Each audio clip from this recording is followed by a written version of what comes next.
Nós vamos nesse módulo aqui apresentar algumas coisas importantes relativas aí à disciplina de estática, mecânica, né, no tocante à definição de uma grandeza bastante importante, que é o momento de uma força. Então, nesse bloquinho de assuntos, a gente vai estudar a definição de momento de uma força em relação a um ponto, especificamente no plano. Depois nós vamos verificar como que a gente pode fazer este cálculo usando a forma vetorial, usando a forma escalar do produto vetorial, identificando as direções. Vamos falar um pouquinho sobre o teorema de Varignon. Vamos definir o que é binário e redução a um sistema força binário. E por fim, a gente vai comentar um pouquinho sobre o que é determinar uma resultante, ok? Então vamos lá, isso que a gente vai apresentar aqui ao longo desses slides. Bem, a primeira definição importante aqui dentro deste módulo é a definição de momento de uma força em relação a um ponto. O momento de uma força em relação a um ponto mede a tendência que a força tem em provocar movimento de rotação relativamente a um eixo que passa por um ponto. Então imagina aqui nessa figura aqui que está à sua esquerda. Você tem uma força, você tem um vetor posição. Quando você produz um esforço com esta força neste corpo aqui, né, em relação a este ponto A, essa força, podem haver outras, estamos falando especificamente dessa, essa força tende a provocar um movimento de rotação neste corpo ao redor de um eixo, conforme está indicado aqui, que é o eixo que passa pelo ponto A, é o eixo O a O. Tá? Então, esse momento ele é definido a partir de um produto vetorial. Ele é o produto vetorial entre o vetor posição R e o vetor força F. Note que momento é um vetor, consequentemente é resultado de um produto vetorial. Portanto, é um vetor perpendicular ao plano formado pelo R e pelo F. Né? Além disso, o sentido desse vetor, né, que o vetor tem módulo, direção e sentido, o sentido desse vetor é dado pela regra da mão direita. Lembrar que a regra da mão direita é aquela na qual você alinha a palma da mão com o primeiro vetor, no caso R, né, e gira, né, a mão em relação ao segundo vetor F. Para onde o polegar apontar, é para onde aponta o vetor resultante. Ok? Isso é uma condição bastante importante e a gente deve sempre se lembrar de que o momento é um vetor. Segundo, que é um vetor perpendicular ao plano formado por RF. Tá? E terceiro, que existe um sentido específico, né? Horário ou anti-horário, que a gente vai definir um pouquinho mais para frente. Ok? Então vamos dar sequência aqui. Do ponto de vista de modo, a definição de momento de uma força também pode ser obtida se eu conhecer o tamanho de R, o tamanho de F, ou seja, seus módulos, e ainda a direção ou ângulo que forma a direção entre os dois. Veja, este ângulo está indicado na figura aqui à sua esquerda pelo ângulo alfa, e note que pode ser tanto este ângulo que está indicado na figura, quanto um outro ângulo que é o complementar dele para 180, uma vez que seno de um ângulo e o seno do complementar dele para 180 são semelhantes. Uma outra condição bastante importante aqui é que sempre é possível usar o princípio da transmissibilidade, aquele princípio que diz que a ação de uma força ela independe da sua posição ao longo da sua linha de ação, que é a própria direção dela. Então, se você pegar essa força e você deslocar essa força até esta posição que está aqui, olha, né, eu desloco na mesma direção dela ao longo desta direção. Se eu trouxer essa força a uma distância d, que na verdade vai ser a menor distância da linha de ação ao ponto, né? Se eu trouxer essa distância d, né, o resultado no momento vai ficar a distância vezes a força vezes seno de 90, porque o ângulo aqui passa a ser 90 graus, que é 1 seno de 90. Portanto, fica simplesmente força vezes distância. Você fala, puxa, mas não dá diferença, já que a distância mudou? né? Não dá diferença porque quando você pega o R e você multiplica pelo seno de alfa, o R multiplicado pelo seno de alfa vai te dar exatamente a distância D. Então o resultado é coerente. Então essa é uma segunda forma que você tem de determinar o momento de uma força. Ou você usa a forma vetorial, aquela que a gente viu ali no slide anterior, R vetor F, depois a gente vai até fazer um exemplo dessa forma. Ou você usa a forma de módulo, né, que é R vezes F vezes seno do ângulo, ou ainda você pode usar, se for possível achar as distâncias, né, o princípio da transmissibilidade e simplesmente pegar a força pela sua distância lateral perpendicular à direção da força. Ok? Então vamos lá. Uma outra forma que a gente tem de identificar o sentido do vetor momento é usando uma regrinha bastante simples, que é verificar se a força em relação ao ponto de referência tende a provocar movimento de rotação no sentido horário ou anti-horário, né? Isso não é uma convenção pura e simplesmente, mas acontece que quando você tem um plano x, y, né, o vetor resultante do produto vetorial entre dois vetores que estão nesse plano se dá na direção z. Então, ele pode se dar na direção positiva de z ou na direção negativa de z. Então, por conta disso, se você identificar que uma força provoca movimento de rotação no sentido anti-horário, a regra da mão direita vai te dar um vetor na direção positiva do eixo z. Daí a gente considerar que o momento nesse sentido é positivo, enquanto que se o resultado do produto vetorial der na direção menos z, né, o momento é negativo, e aí você vai verificar que se a força tende a provocar um movimento de rotação no sentido horário, esse movimento também coincide com o eixo menos z. Daí a convenção, ok? Outra forma interessante da gente calcular o momento de uma força está associado com um efeito, na verdade, com um teorema denominado de Teorema de Varignon. O Teorema de Varignon ele indica para a gente o seguinte, que quando você calcula o momento de uma força em relação a um ponto, né, o resultado desse momento também pode ser obtido se você pegar esta força, decompor as forças, achar as componentes x e y e calcular o momento de forma independente de cada uma dessas componentes e somar esses momentos, né? É o que a gente verifica aqui nessa figurinha. Olha só, imagina que você tem um vetor F, você tem um vetor R que está ali indicado em verde, né? E aí você fez o seguinte, você produziu fez a decomposição. Decompôs em X, decompôs em Y. Tá? E agora que você fez as decomposições em X e Y, você pode transladar as componentes. Então aqui aparece a componente Fy sendo transladada, tá? A componente Fx aqui sendo transladada. Cada componente dessa tem uma distância relativa. Então, se você pegar aqui a componente y, apareceu aqui um azulzinho, que é uma distância perpendicular da componente fy com relação ao ponto aqui. Então, essa componente, ou essa distância, é a distância x que aparece nessa expressão aqui à direita. Enquanto, se você medir a distância da componente fx em relação ao ponto, você vai achar este outro lado aqui, que é uma altura y, que aparece aqui. Note que o sinal negativo, este sinal negativo que aparece na frente do fx, da componente x, deve-se ao sentido de rotação que essa força tende a provocar. Essa força Fx tende a provocar um movimento de rotação no sentido aqui horário, por isso o sinal negativo. Se você analisar a componente Fy, a componente Fy tende a provocar um movimento de rotação no sentido horário, ok? É anti-horário, aqui, ó, ok? Daí a nossa convenção, ok? Beleza, então, vamos continuar aqui. Aqui nós temos um exemplo bastante interessante, bastante simples, mas que vai ajudar bastante. Suponha que você tem um caixote que está sujeito a um conjunto de forças, particularmente uma delas é essa força de 200 newtons inclinada de 15 graus com relação à horizontal. Bom, pede-se para você calcular o momento dessa força relativamente ao ponto A. Bom, a gente pode calcular o momento dessa força usando três formas distintas. A primeira usando a própria notação vetorial, né? Ou seja, a gente sabe que momento é o produto vetorial de R por F, né? Então, o que eu faço? Eu tenho um R que não está indicado nessa figura, que é este daqui, ó. Esse daqui é o vetor R, que pode ser escrito como 400 milímetros na direção I e 280 na direção J, ou 0,40I mais 0,28J em metros.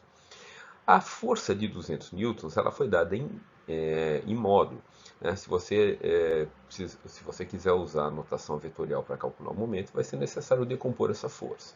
Então foi o que a gente fez aqui. Ó. A gente pegou esse 200, multiplicou por cosseno de 15 e achou a componente x da força. Né?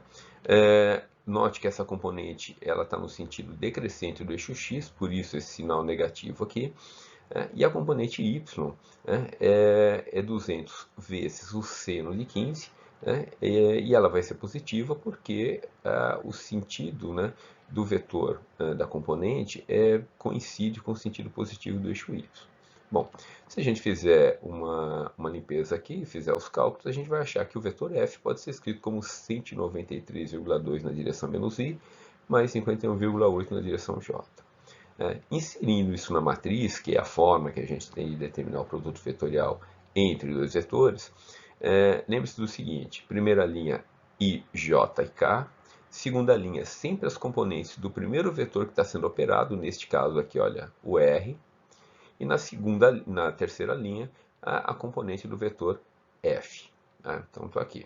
Lembre-se que o produto vetorial é obtido pelo determinante dessa matriz aqui, e o determinante você tem algumas formas de calcular. Você pode, por exemplo, repetir as duas primeiras colunas, multiplicar as diagonais principais, subtrair do produto das diagonais secundárias. Existe aquela regra de Sarros, que é aquela no qual você faz as diagonais e multiplica uma diagonal pelo lado oposto. Existe a matriz reduzida, onde você isola o I e o J, o I, a coluna I e a linha I, e multiplica os produtos, faz o produto de quem está lá dentro, enfim. Tem algumas formas. Particularmente, fazendo esses cálculos aqui, a gente vai chegar que o M ele vai ser 74,8 na direção K em newtons metro, que é o que a gente esperava, porque se o R está na direção X e o E está na direção no plano XY, e a força também está no plano XY, o resultado só pode dar na direção Z, perpendicular. E o resultado é positivo, indicando que essa força tende a provocar um movimento de rotação no sentido anti-horário. Bom, pode determinar o momento dessa mesma força aqui usando o módulo.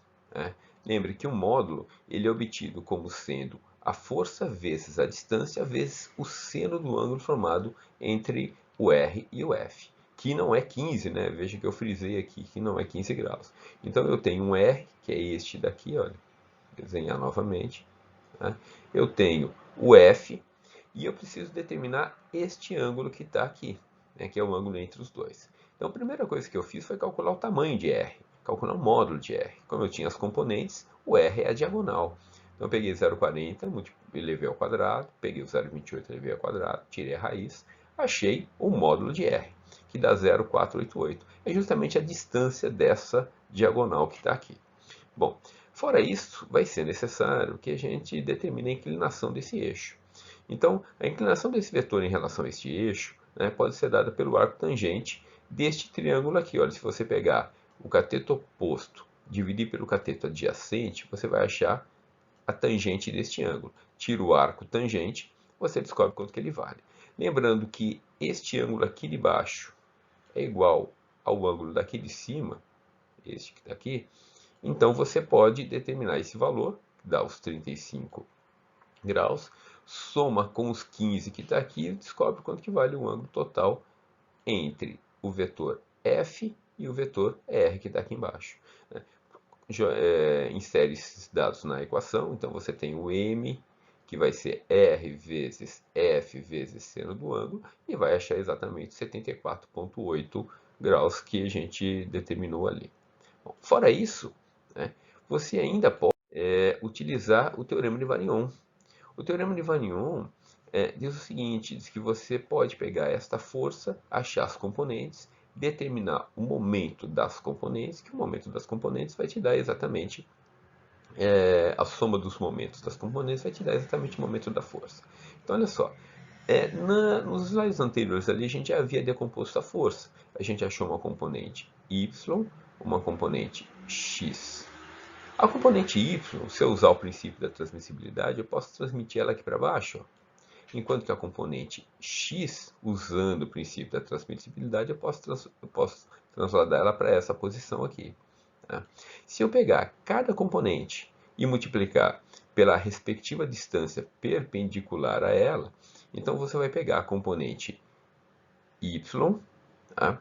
Multiplica por essa distância de 0,40, pega a componente x, multiplica por essa distância de 280, e a hora que você fizer essa conta, você vai verificar que a componente x tende a provocar movimento de rotação no sentido anti-horário, a componente y também tende a provocar movimento de rotação no sentido anti-horário, consequentemente, os dois momentos são positivos pela nossa notação, né? E somando o resultado vai dar os 74,8.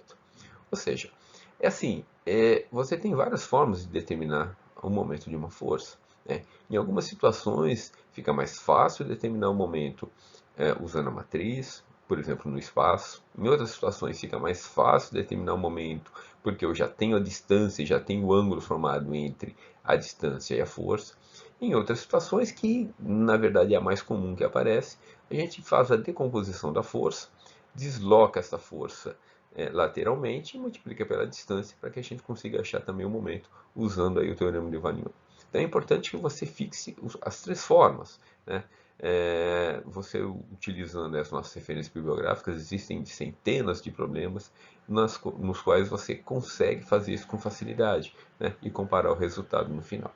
Bom, isso é uma questão de treino. Né? A gente sempre diz que mecânica, né, tem bastante trabalho braçal, você precisa treinar, treinar, treinar, porque o resultado acaba sendo sempre o mesmo e você precisa dominar as diversas formas de fazer o cálculo, tá bom? Então vamos prosseguir.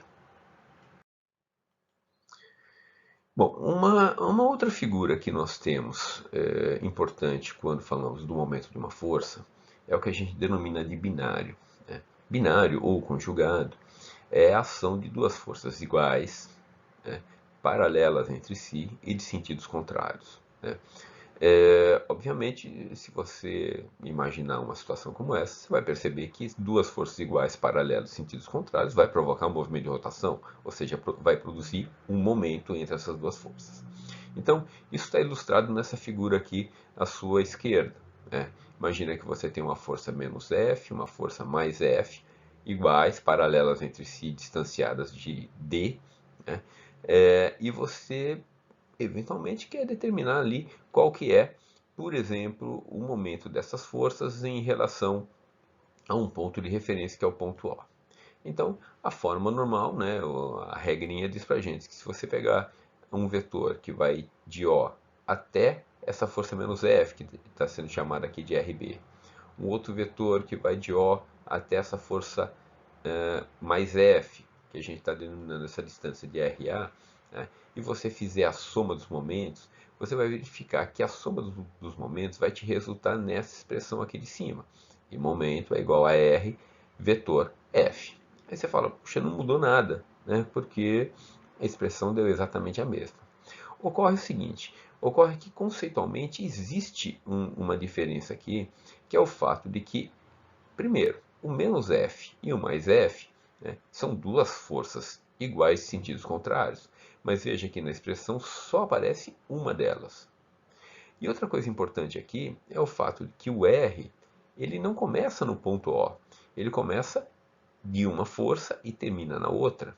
Isso acaba sendo importante porque, independente do ponto que eu escolha, né, independente de onde eu coloque aqui meu ponto O, o meu M sempre vai resultar da mesma forma, porque eu posso pegar qualquer posição de referência O que o meu R não vai mudar, percebe?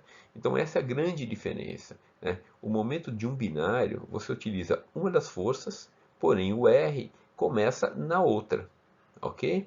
Então esta forma de determinar acaba sendo importante, e você deve identificar a diferença essencial entre momento em relação a um ponto e momento de binário. Esse slide apenas reforça o que a gente comentou anteriormente, né? Binário é o que a gente chama de um vetor livre, é vetor livre porque ele não precisa do ponto O como referência, né? Ele tá em qualquer posição, independente dessa posição, você consegue obter o momento do binário de forma independente a essa referência, tá? É importante a gente saber o seguinte, que um vetor livre, ele pode ser somado indistintamente, quer dizer, ele não precisa estar exatamente aplicado num ponto. Se a gente sabe que é um binário, que é um vetor livre, eu posso deslocar ele para onde eu quiser, que o resultado vai ser o mesmo. Bem, nós vamos analisar aqui o seguinte. Eu suponho que você tem uma força F aplicada num ponto A. Bom, essa força, né, obviamente, ela produz efeitos neste corpo. Particularmente, ela produz um esforço no ponto B. Porque eu peguei o ponto B de forma aleatória, podia pegar em qualquer posição. Bom, então o que eu posso fazer aqui?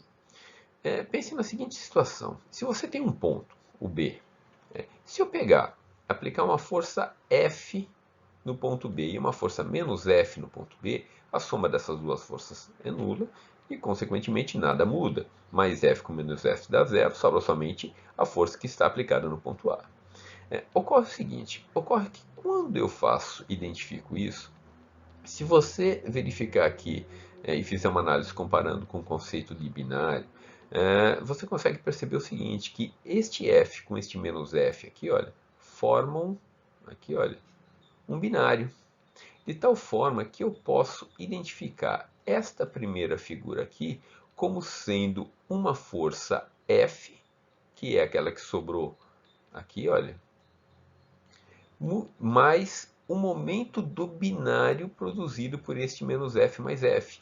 Ou seja, o esforço que age no ponto B é a ação de duas grandezas distintas, né? Apesar de eu ter uma força aplicada no ponto A, F, no ponto B, esta força, se ela age como se ela agisse exatamente naquele ponto, associando a ela um momento que é um momento de binário, né? Isso acaba sendo importante, essencialmente porque quando nós temos mais de uma força aplicada sobre o corpo, né, e essas forças não são simultaneamente concorrentes, né, a gente deve, em algumas situações, para que a gente possa aplicar condições de equilíbrio, que nós vamos ver em capítulos posteriores, né, vai ser necessário você somar essas forças. Mas como somar forças se essas forças não são concorrentes, né? Você só pode somar algebricamente forças se elas forem concorrentes. Então, a forma que você tem de analisar uma possível condição de equilíbrio é transladar essas forças para um ponto único e associar a isso o momento provocado por essas forças. Este conjunto todo, né, esse tipo de comportamento e esse tipo de situação, nós denominamos de reduzir uma força a um sistema força binário. Neste exemplo aqui, é um exemplo que foi retirado aqui da nossa referência bibliográfica, de uma delas, né, que é o Estática do Mehring Kriege, a gente consegue achar em todas as bibliotecas com facilidade, né? Nesse exemplo aqui, nós temos uma barra, né, que pode ser articulada nesse ponto O, que está aqui, e está sujeita a uma força de 400 newtons. Bom, o que essa força produz de esforço no ponto O? Bom, então, dentre as forças, dentre os resultados que a gente pode analisar, a gente pode fazer o seguinte, a gente pode decompor isso em um sistema força binário. Então, o que eu faço? Eu pego este 400, translado para o ponto O, é o que está sendo feito aqui, mas associo uma força menos F. Quando você faz isso, né, você verifica o seguinte, que entre o 400 original e este menos 400 que a gente tinha aqui, né, você tem um binário. Então, o que a gente fez? A gente transladou o 400 lá para o ponto O mas junto com isso a gente associa o momento dessa força.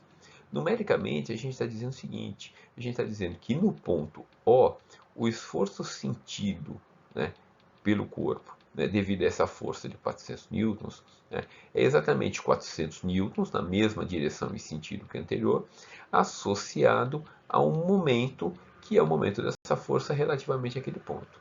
Numericamente, os dados estão aqui na lateral.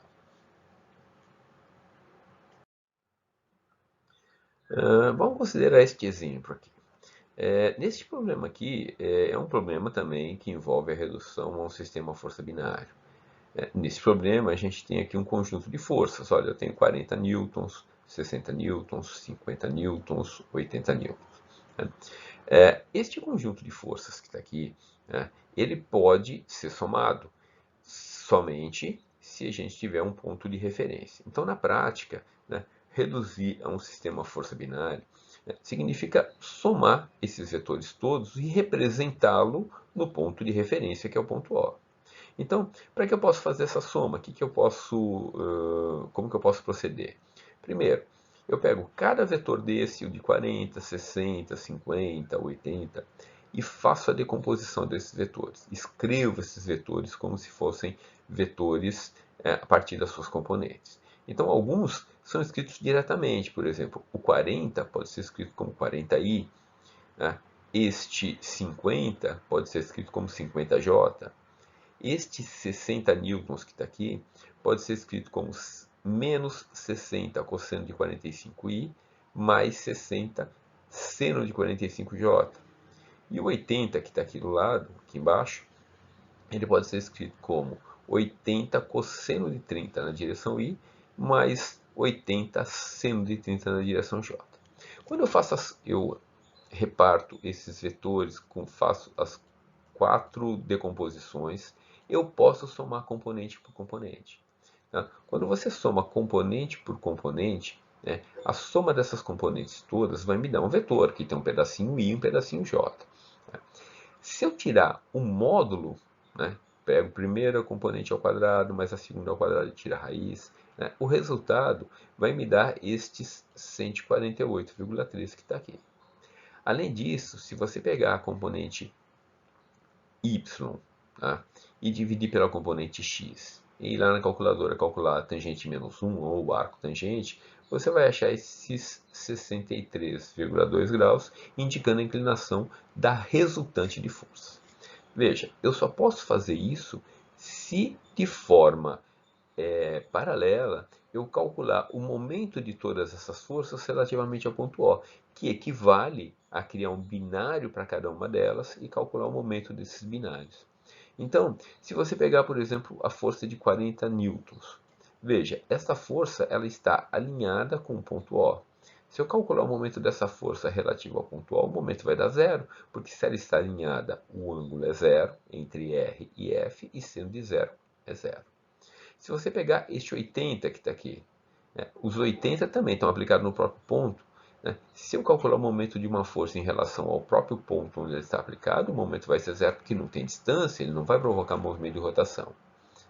Em contrapartida, este 50 newtons que está aqui do lado, né, se você quiser calcular o momento dele em relação ao ponto O, né, lembra do princípio, traz ele bem para a lateral e multiplica pela distância perpendicular a ele. Ou seja, eu tenho 50 vezes 5 metros. Note que este momento desta força de 50 em relação ao ponto O vai ser um momento negativo, porque esta força tende a provocar um movimento de rotação no sentido horário.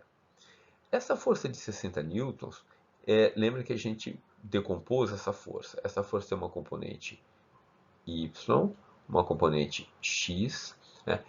A componente y produz um momento em relação ao ponto O no sentido horário. A componente x produz um momento no sentido anti-horário. Então, o resultado da soma desses momentos, todos, se somados, você vai aplicar nesse ponto. Não esquecer o seguinte, olha que interessante, aparece uma figura aqui, olha. Essa figurinha que está aqui, indica para a gente que já existe um momento de binário aplicado neste ponto. Este momento de binário aqui é um vetor livre. E, portanto, quando eu calculo o momento de todas essas outras forças, o resultado final precisa ser acrescido deste momento de 140 Nm.